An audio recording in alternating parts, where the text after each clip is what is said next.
नमस्कार। हम लोग इस समय चर्चा कर रहे हैं वर्तमान में उत्तर प्रदेश विशेष के बारे में, यूपी स्पेशल के बारे में चर्चा कर रहे थे और लगभग 3 क्लासेज आपको हम प्रोवाइड कर चुके हैं, जिनमें से 2 क्लासेज पूरी तरीके से फैक्ट पर बेस्ड थी और तीसरी क्लास जो है वह मैपिंग पर, यानी कि उत्तर प्रदेश के नक्शे के बारे में, उत्तर प्रदेश के जो सीमावर्ती जो ज़िले हैं उन 35 जिलों के बारे में मैपिंग कराया था। आज हम लोग उत्तर प्रदेश की जलवायु के बारे में अर्थात यूपी के क्लाइमेट के बारे में समझने का प्रयास करेंगे। तो समय न गंवाते हुए हम लोग टॉपिक को शुरू करते हैं। क्या? यूपी की जलवायु। हेडिंग बना दे रहे हैं, यूपी की जलवायु, climate of the Uttar Pradesh. UP की जलवायु। यूपी की जलवायु समझने के लिए हमको थोड़ा सा ग्लोब पर समझना होगा कुछ रेखाओं के बारे में। जैसे हम लोग जानते हैं कुछ इस तरीके से कि ये मान लीजिए थोड़ी देर के लिए पृथ्वी है और यहाँ पर पृथ्वी के मध्य से एक रेखा गुजरती है, उसका नाम है 0 डिग्री अक्षांश। क्या कहते हैं? 0 डिग्री अक्षांश, या इसी को कहते हैं क्या? भूमध्य रेखा। और 0 डिग्री अक्षांश से ऊपर की तरफ जब चलेंगे 23.5 डिग्री अक्षांश मिलेगा हमें। क्या मिलेगा? 23.5 डिग्री उत्तरी अक्षांश। और ऐसे नीचे आएंगे तो हमको क्या मिलेगा? 23.5 डिग्री जो है दक्षिणी अक्षांश। और यहाँ ऊपर जब चलेंगे तो हमें मिलेगा 66.5 डिग्री क्या? उत्तरी अक्षांश। और नीचे की तरफ चलने पर क्या मिलेगा? 66.5 डिग्री दक्षिणी अक्षांश। इस तरीके से हमने ये देखा कि यहाँ पर रेखाएं हैं, ठीक, अक्षांश रेखाएं। अक्षांश रेखाओं का हम लोग अध्ययन क्यों करते हैं? क्योंकि अक्षांश रेखाओं के माध्यम से ही हम पृथ्वी के तापमान के बारे में जानकारी प्राप्त कर सकते हैं। और जलवायु पढ़ रहे हैं तो बिना तापमान के तो संभव है नहीं। तो याद रखिएगा, ये 0 डिग्री अक्षांश है और सूर्य की किरणें वर्ष भर इस 0 डिग्री अक्षांश पर अर्थात भूमध्य रेखा पर लंबवत पड़ती हैं। अर्थात यहाँ का टेम्परेचर ज़्यादा होता है, क्योंकि सूर्य किरणें जहाँ लंबवत पड़ती हैं वहाँ का टेम्परेचर ज़्यादा होता है। और जैसे जैसे सूर्य की किरणें तिरछी होती जाती हैं वैसे वैसे क्या होता है? टेम्परेचर कम होता चला जाता है। ध्यानपूर्वक समझिए। तो यहाँ पर सूर्य की किरणें लंबवत चमकती है तो यहाँ पर क्या होगा? उष्णता ज़्यादा होगा। इसीलिए हम इसको क्या कहेंगे? इस क्षेत्र को कहेंगे ट्रॉपिक जोन, यानी उष्ण कटिबंध है। ये क्या है? पूरा ये उष्ण कटिबंध है, यानी कि ट्रॉपिक जोन इसे कहा जाएगा, क्योंकि यहाँ का टेम्परेचर ज़्यादा है। अच्छा, कुछ शब्द होते हैं, जैसे एक शब्द है उष्ण। उष्ण का मतलब होता है गर्म क्षेत्र। फिर ऐसे ही एक क्षेत्र होता है आर्द्र क्षेत्र, ह्यूमिड क्षेत्र। आर्द्र का मतलब होता है जहाँ पर नमी ज़्यादा पाई जाती हो, है ना। ऐसे ही होता है एक क्षेत्र शुष्क क्षेत्र, ड्राई। शुष्क का मतलब होता है ऐसी हवाएं जिसमें नमी की मात्रा ना हो या बहुत कम हो, उसे क्या कहा जाता है? शुष्क क्षेत्र कहा जाता है। अब देखिए, यहाँ पर टेम्परेचर ज़्यादा है, इसीलिए हम इसको क्या कहेंगे? उष्ण क्षेत्र। अब जैसे जैसे हम ऊपर चलेंगे तो हमको यहाँ क्या मिलेगा? इधर मिलेगा उपोष्ण क्षेत्र। क्या मिलेगा? उपोष्ण क्षेत्र मिलेगा, यानी टेम्परेट जोन मिलेगा। ध्यान से समझिएगा, उपोष्ण क्षेत्र है ये, टेम्परेट जोन है, ठीक है। उसके बाद जब हम फिर से आगे बढ़ेंगे तो हमको क्या मिलेगा? कोल्ड जोन मिलेगा, यानी कि शीत कटिबंध मिलेगा। क्या मिलेगा? शीत कटिबंध। ध्यान पूर्वक समझते रहिएगा। अभी इसको हम सीधा संदर्भित करेंगे उत्तर प्रदेश से, इसलिए आपको एक कहानी बता रहे हैं। यह है शीत कटिबंध। जो उत्तर प्रदेश के बारे में नहीं जानते थे आप, आज जान जाएंगे सारी चीज़ें। अब यहाँ देखिए, ये है कौन सी रेखा? इसे कहते हैं ट्रॉपिक ऑफ कैंसर, यानी कि कर्क रेखा, ठीक है। कर्क रेखा के ऊपर का जो क्षेत्र है उसको कहा जाता है क्या? उपोष्ण क्षेत्र। और कर्क रेखा के जो नीचे का क्षेत्र होता है उसे क्या कहा जाता है? उसे कहा जाता है उष्ण कटिबंधीय क्षेत्र। ध्यान पूर्वक समझिएगा। ऐसे मध्य से होकर गुजरती है क्या? कर्क रेखा। ध्यान से समझिएगा, यहाँ कहीं ऐसे कर्क रेखा गुजरती है और इसके ऊपर का क्षेत्र क्या है? तो हम कहेंगे उपोष्ण कटिबंधीय, यानी कि टेम्परेट जोन है। और नीचे का क्षेत्र क्या है? उष्ण कटिबंधीय है, यानी कि ट्रॉपिकल जोन में गिना जाता है, ठीक है। तो इस तरीके से अगर आपसे पूछा जाए कि अक्षांशीय दृष्टिकोण से उत्तर प्रदेश कहाँ है, तो आपको बता दें कि अक्षांशीय दृष्टिकोण से देखा जाए अगर, तो पूरा का पूरा यूपी जो है यह कहाँ पड़ेगा, यह पड़ेगा उपोष्ण जोन में। कहाँ? उपोष्ण कटिबंध में। अब ध्यानपूर्वक हमारी बात को समझिएगा। उत्तर प्रदेश कहाँ पड़ रहा है? उपोष्ण कटिबंध में। क्यों? क्योंकि ये ट्रॉपिक ऑफ कैंसर है। कर्क रेखा के उत्तर का जो क्षेत्र होता है उसे क्या कहा जाता है? उपोष्ण क्षेत्र। और कर्क रेखा के जो नीचे का क्षेत्र है उसे क्या कहा जाता है? उष्ण कटिबंध, यानी कि ट्रॉपिकल जोन। तो इस तरीके से उत्तर प्रदेश अगर आप देखेंगे लैटिट्यूडनल दृष्टिकोण से, तो लैटिट्यूड के मामले में हम कहेंगे यह कहाँ पड़ता है, तो हम बताएंगे कि यह पड़ता है उपोष्ण कटिबंध में, है ना। तो इस तरीके से एक बात तो आपने क्लियर कर लिया। अब कुछ और भी दशाएं समझते हैं। उत्तर प्रदेश से लगा हुआ है इधर क्या? हिमालयी रीजन। ये क्या है? पूरा ये पूरा हिमालय का क्षेत्र है। हमारी बात को ध्यानपूर्वक समझिए। यहाँ पर ये हिमालय का रीजन है, ठीक है। कौन सा रीजन है? हिमालय का पर्वतीय क्षेत्र है। पर्वतीय क्षेत्र होने की वजह से जो रूस की जो साइबेरियन हवाएं हैं, जो ठंडी हवाएं हैं, उन हवाओं को कौन रोकता है? ये हिमालय का क्षेत्र रोकता है, ठीक है। तो कहने का मतलब ये है कि अगर हिमालय पर्वत ना होता तो क्या होता? हिमालय पर्वत ना होता तो ठंडी जो पर्वतीय हवाएं हैं, वो ठंडी पर्वतीय हवाएं सीधा कहाँ आती? तो उत्तर प्रदेश के भागों में आती। अर्थात समस्त भारत को ये क्या कर देता? एकदम ठंडे क्षेत्रों में बदल देता। यहाँ की जलवायु कैसी होती? ठंडी जलवायु होती। जैसे आज बारिश हो रही है, जैसे आज वनस्पतियाँ, जीव जंतु पाए जाते हैं, जैव विविधताएं हमको देखने को मिलती हैं, ये सब हमें देखने को कुछ भी ना मिलता, ठीक है। लेकिन केवल हिमालय की वजह से हम देख रहे हैं कि क्या हो रहा है कि साइबेरियन हवाओं को रोका जा रहा है। हिमालय पर्वत रोक रहा है, भारत की रक्षा करता है ये, जिसकी वजह से ये ठंडी पवनें नहीं आ पाती भारत की तरफ, और भारत पूरी तरीके से इधर सुरक्षित है। इसी में उत्तर प्रदेश भी आ जाएगा, ठीक है। तो ठंडी पवनें भारत में नहीं आ पाती हैं। तो भारत को हम क्या कहेंगे कि भारत उष्ण कटिबंधीय जलवायु में स्थित है। कैसी जलवायु पाई जाती है यहाँ पर? उष्ण कटिबंधीय जलवायु पाई जाती है। यूपी में क्या है ना कि देखेंगे अगर भौगोलिक विविधताएं अलग अलग जगहों पर अलग है। जैसे हम कह दिया कि उत्तर प्रदेश जो है वह गर्म क्षेत्र है, तो इसका मतलब यह नहीं कि उत्तर प्रदेश में हर जगह गर्म क्षेत्र है। आप हो सकता है किसी पठारी क्षेत्र के ऊपर चले जाएं, पहाड़ी क्षेत्र में चले जाएं, पहाड़ पर गए, आपको ठंडा लग रहा है और आप सुने हमसे कि हमने कहा है कि उष्ण कटिबंध में आता है और आपको गर्म वहाँ नहीं लगा, तो इसका मतलब यह नहीं है कि गर्म नहीं है, गर्म है। लेकिन अलग अलग जगह पर उच्चावचीय विषमता पाई जाने के कारण सब जगह एक ही जैसा नहीं पाया जाता है, ठीक है। जैसे कहा जाए भारत में सर्वाधिक वर्षा होती है, तो इसका मतलब ये नहीं कि भारत में हर जगह सर्वाधिक वर्षा होती है, लेकिन एवरेज रूप से देखा जाए, औसत रूप से तो वर्षा ज़्यादा होती है। तो उत्तर प्रदेश के बारे में अगर बात किया जाए तो उत्तर प्रदेश का तापमान एवरेज रूप से ज़्यादा पाया जाता है, ठीक है। ऐसा नहीं है कि यहाँ ठंडी या गर्मी नहीं पड़ती है, लेकिन औसत रूप से यहाँ का टेम्परेचर ज़्यादा होने की वजह से इसको उष्ण कटिबंध क्षेत्र में रखा जाता है। तो यहाँ की जलवायु कैसी पाई जाती है? उत्तर प्रदेश की उष्ण कटिबंधीय जलवायु पाई जाती है। लेकिन अगर आपसे एग्जाम में रखे अक्षांशीय दृष्टिकोण से, तो आप बताइएगा उपोष्ण कटिबंध में यह स्थित है। क्या ये बात समझ आई? हमें लगता है कि हम ये बात समझाने में सफल हैं। अब हम लोग आगे बढ़ते हैं, आपको ढेर सारी बातें उत्तर प्रदेश के बारे में बताएंगे, ठीक है। समझेंगे यूपी की जलवायु के बारे में, ठीक है। देखिएगा हम हेडिंग बना रहे हैं यहाँ पर यूपी की जलवायु। क्या समझेंगे? यूपी की जलवायु के बारे में। यहाँ बात मत करिए प्लीज। यूपी की जलवायु के बारे में, यूपी की जलवायु के बारे में अगर बात करेंगे तो हम देखेंगे इसको दो क्षेत्रों में बांटेंगे। कितने क्षेत्र में? दो क्षेत्र में बांटेंगे। उनके भी सब टाइप होंगे, लेकिन पहले हम देखेंगे दो भाग के बारे में सामान्य तौर पर। एक तो ये कि इनको आर्द्र और उष्ण प्रदेश कहा जाएगा। क्या कहा जाएगा? आर्द्र एवं उष्ण प्रदेश। और दूसरा है क्या? साधारण आर्द्र एवं उष्ण प्रदेश। ध्यानपूर्वक बात को समझिएगा। एक है आर्द्र एवं उष्ण प्रदेश।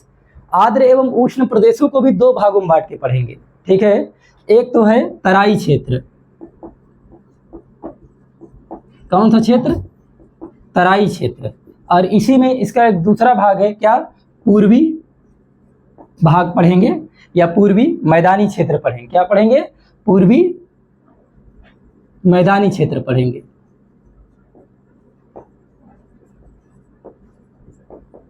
ध्यानपूर्वक समझेंगे। और इधर क्या है, साधारण आर्द्र एवं उष्ण प्रदेश है। इसके बारे में पहले बाद में पढ़ेंगे, पहले हम लोग क्या पढ़ेंगे, आर्द्र एवं उष्ण प्रदेश के बारे में समझेंगे।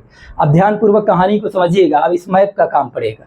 किसके बारे में पढ़ेंगे हम लोग पढ़ेंगे अब आर्द्र एवं उष्ण प्रदेश। ठीक है, आर्द्र का मतलब नमी वाला क्षेत्र, उष्ण का मतलब जहाँ पर गर्मी भी पड़ रही हो। दो चीज़ें एक साथ पढ़ेंगे।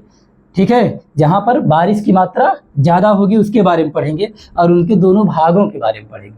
कैसे पढ़ेंगे, देखिए ये है उत्तर प्रदेश। क्या है ये, उत्तर प्रदेश, आपका प्यारा सा प्रदेश उत्तर प्रदेश है। ठीक है, इनके बारे में पहले पढ़ेंगे। इसमें देखिएगा एक रीजन तो आपको ये दिख रहा है, एक पट्टी हिमालय से लगी हुई, तराई क्षेत्र जिसे कहते हैं। ठीक है, एक इधर है। ठीक, और एक प्रदेश और देखेंगे हम लोग, बांटेंगे तराई क्षेत्रों में। एक पूर्वी भाग देखेंगे इधर का। दो भागों के बारे में पहले हम लोग समझने का प्रयास करते हैं। इसी को कहा जाता है क्या, तराई क्षेत्र। क्या कहते हैं, तराई क्षेत्र। अब तराई क्षेत्र के बारे में थोड़ा बेहतर तरीके से समझने का प्रयास करिए। यहाँ ये पूर्वी क्षेत्र है और इधर क्या है, तराई क्षेत्र है।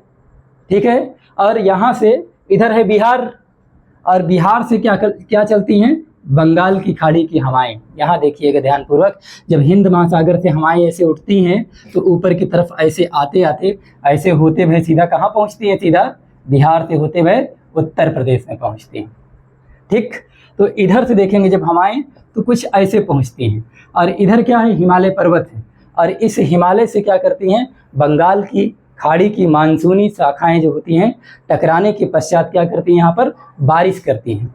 जिसकी वजह से हम देखते हैं कि ये जो हिमालय से लगा हुआ क्षेत्र है जिसे गिरिपदीय प्रदेश कहा जाता है ना, यहाँ पर एक अच्छा खासा देखते हैं कि नमी पाई जाती है। ठीक है, खूब यहाँ पर बारिश होती है इस क्षेत्र में, इसीलिए इसको क्या कहा जाता है, तराई क्षेत्र।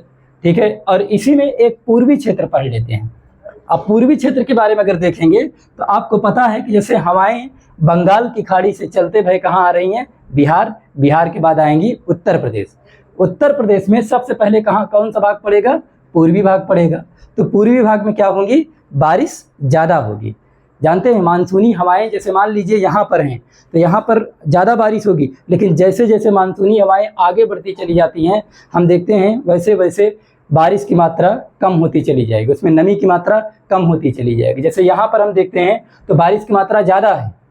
ठीक है, और जैसे जैसे हम आगे बढ़ेंगे तो बारिश की मात्रा में क्या होती चली जाएगी, कमी होती चली जाएगी। जैसे हम देख रहे हैं पूर्वी मैदान है, ये कौन सा मैदान, पूर्वी मैदान। उसके बाद क्या पड़ेगा, मध्य मैदान पड़ेगा।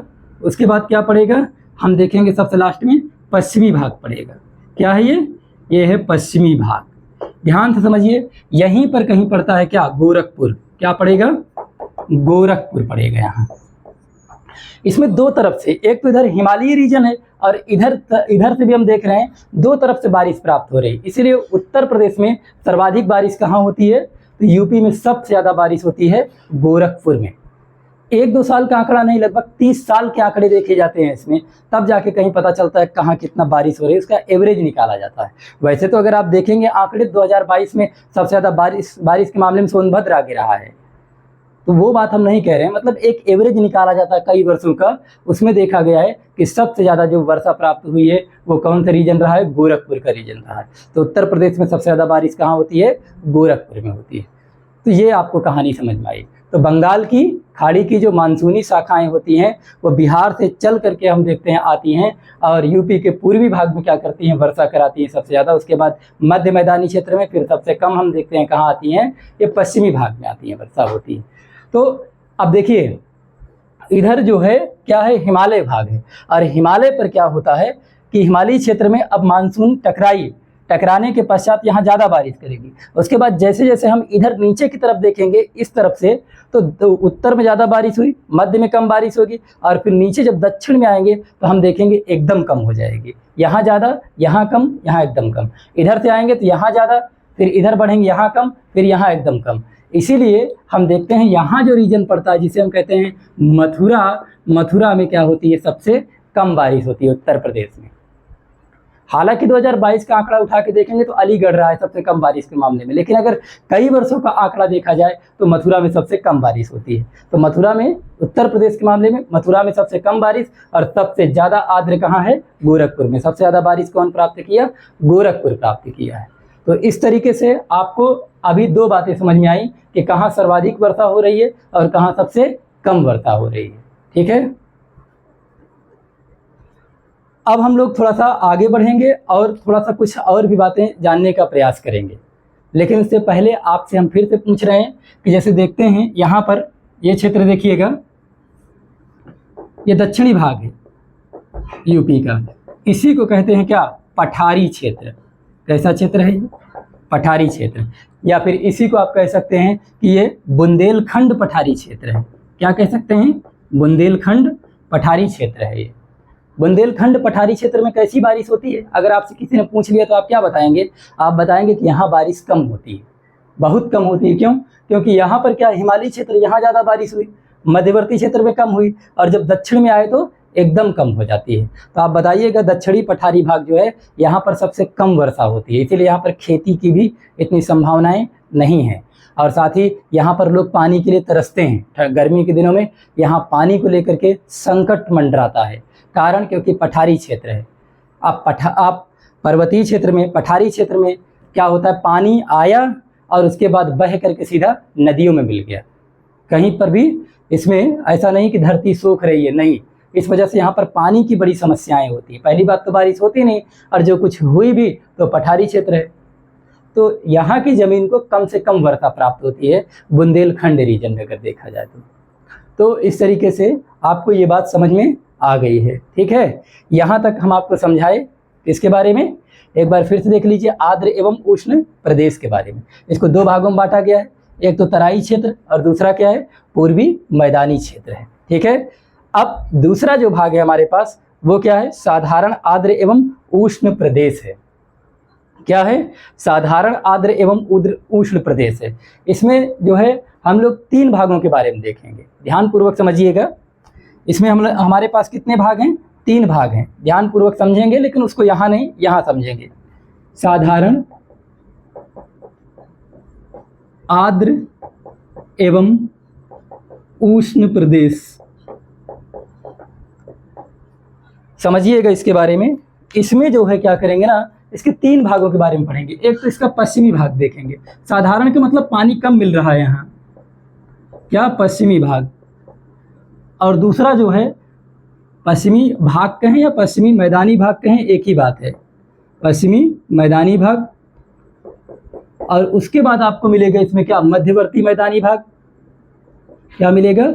मध्यवर्ती मैदानी भाग।